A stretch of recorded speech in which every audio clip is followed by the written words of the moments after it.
2 Corinthians 12:9. But he said to me, my grace is sufficient for you, for my power is made perfect in weakness. Therefore will the more glad of my weakness. आइए आज की शाम हम पवित्र शास्त्र में दूसरा कुरिन्थियों की जो है पुस्तक को निकाले, उसका 12वां अध्याय और हम वचन 9 को पढ़ेंगे, जिसमें प्रेरित पौलुस लिखता है, और उसने मुझसे कहा, मेरा अनुग्रह तेरे लिए बहुत है, क्योंकि मेरी सामर्थ निर्बलता में सिद्ध होती है। इसलिए मैं बड़े आनंद से अपनी निर्बलताओं पर घमंड करूंगा कि मसीह की सामर्थ मुझ पर छाया करती है। Church, many people think strength means never struggle.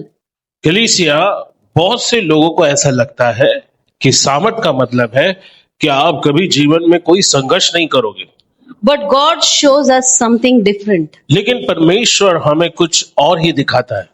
His power shines brightest उसकी सामर्थ बहुत ही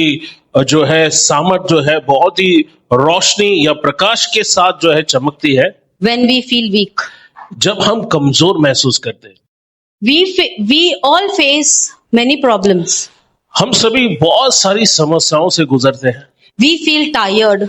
कभी कभी हम थका हुआ महसूस करते हैं। We struggle और हम संघर्ष करते हैं। and our prayer is delayed. कई बार हमारी प्रार्थनाएं जो है वो देरी से हो जाती है, हम देरी करते हैं प्रार्थना में। We try yet result seems small.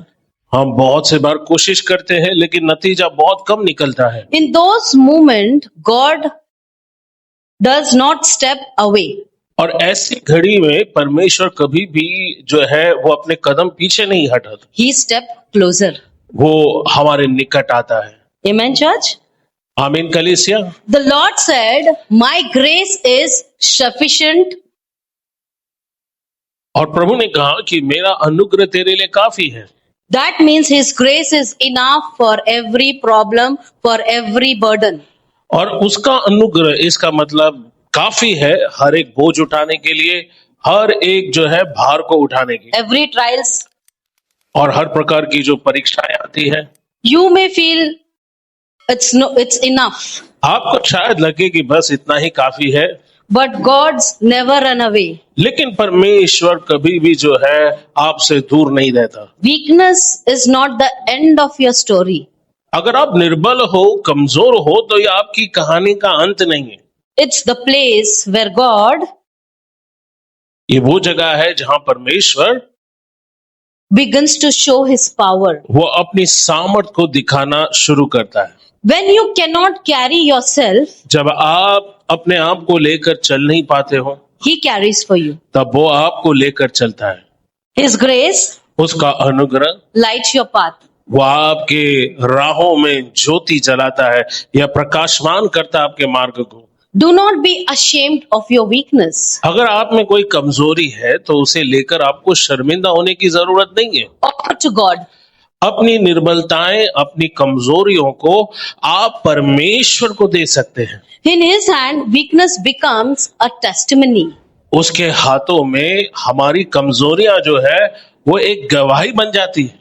In His presence, fear becomes faith. उसकी उपस्थिति में डर जो है विश्वास में तब्दील होने लगता है। Amen. आमीन। So, what the Bible is saying over here?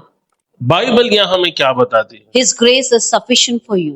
उसका अनुग्रह आपके लिए काफी है। Church, कलीसिया, problems will come, समस्याएं आएंगी, trials will come, परीक्षाएं आएंगी, sickness will come, बीमारियां आएंगी, but लेकिन my God is very close to you. हमारा परमेश्वर आप सभी के काफी करीब है। He's seeing your problems. वो आपकी समस्याओं को देखता है। He's seeing everything. वो सब कुछ देखता है। Nothing is hidden from Him. कुछ भी उससे छुपा हुआ नहीं। You may think, why this for me? आप शायद सोचे कि मेरे साथ ही क्यों हो रहा है। But you know what? लेकिन क्या आप जानते हैं, This will become a big testimony of your life. यह आपके जीवन की एक बहुत बड़ी गवाही होगी। So don't leave your hope. सो अपनी आशाओं को, अपने उम्मीदों को ना छोड़े, Don't leave your faith. अपने विश्वास को ना छोड़े। Where your fear comes, जब आपका डर आता है just pray. तब आप प्रार्थना करें, So that faith will become stronger and God will be with you. तब वो आपका विश्वास मजबूत बनेगा This is और for- तब आप पाओगे परमेश्वर आपके संग है। This is for everyone. यह हर किसी के लिए, For school going children, और जो स्कूल जाने वाले those बच्चे, who are studying. जो See, you are entering in the examination पढ़ाई लिखाई hall कर रहे, जैसे आप अपने परीक्षा केंद्र में पहुंचोगे and you are scared. और आप घबरा जाओगे Oh, what will happen? कि अब क्या होगा मेरा, How I will write my मैं paper? कैसे अपना पेपर लिखूंगा। For example, you are going for interviews. उदाहरण के लिए अगर आप नौकरी का इंटरव्यू देने जा रहे हैं, Oh, now I am entered here. अब मैं इस दफ्तर में आया हूँ, Now how, what they will ask? अब वो मुझे क्या पूछेंगे, Whether I will get this job or no. मुझे ये नौकरी मिलेगी या नहीं। You know what? क्या आप जानते हैं, What God is kept for you, जो परमेश्वर ने आपके लिए रखा है you will get it. वो जरूर आपको मिलेगा, Whether it is job, चाहे फिर वो नौकरी हो, whether it is a percentage. चाहे फिर वो आपकी परीक्षा में मिलने वाले अंक क्यों ना हो। You must be thinking, I want this much. आप शायद सोचेंगे कि मुझे इतना चाहिए, But God is going to give you more than that. लेकिन आप जितना सोचते हो उससे कहीं ज्यादा परमेश्वर आपको दे सकता है। Amen, church? आमीन कलीसिया। So keep your faith strong. अपने विश्वास को मजबूत रखिए, God is with you. परमेश्वर आपके His साथ, grace is sufficient for you. उसका अनुग्रह आपके लिए बहुत है। Amen? Come, we'll pray now. आइए हम सब मिलकर प्रार्थना करेंगे। Thank you, Master. धन्यवाद स्वामी। Lord Jesus, Prabhu Yeshu Masih, I give all our members in your hand. हमारे कलीसिया के सभी सदस्यों को आपके हाथों में देते हैं। Lord, this is your children. प्रभु ये आपके बच्चे हैं, You know what problems they are going through. आप जानते हैं कि वो कौन सी समस्या से जा रहे हैं, You know what they are facing. आप जानते हैं कि वो किसका सामना कर रहे हैं। Today they must be facing financially, शायद आज वो पैसों की समस्या से जा रहे हैं, whether physically, चाहे शारीरिक समस्याओं से जाए whether materially. या फिर भौतिक बातों की समस्या से। But Lord, लेकिन प्रभु I give all our members. हम हमारे सारे सदस्यों को आपके हाथों में देते हैं, And I know, Father, और पिता हम जानते हैं you are answering our prayer.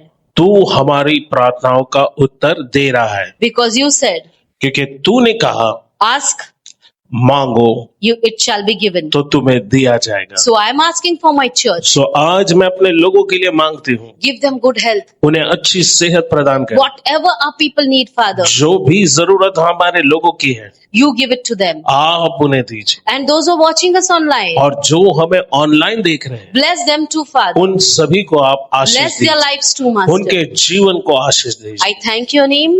मैं आपको धन्यवाद देता हूँ I lift up your holy name. और आपके पवित्र नाम को ऊंचा उठाता हूँ। In Jesus' name I pray. प्रभु यीशु के नाम से हम कहते हैं Amen. आमीन। God bless you, church. आप सभी को प्रभु आशीष दे।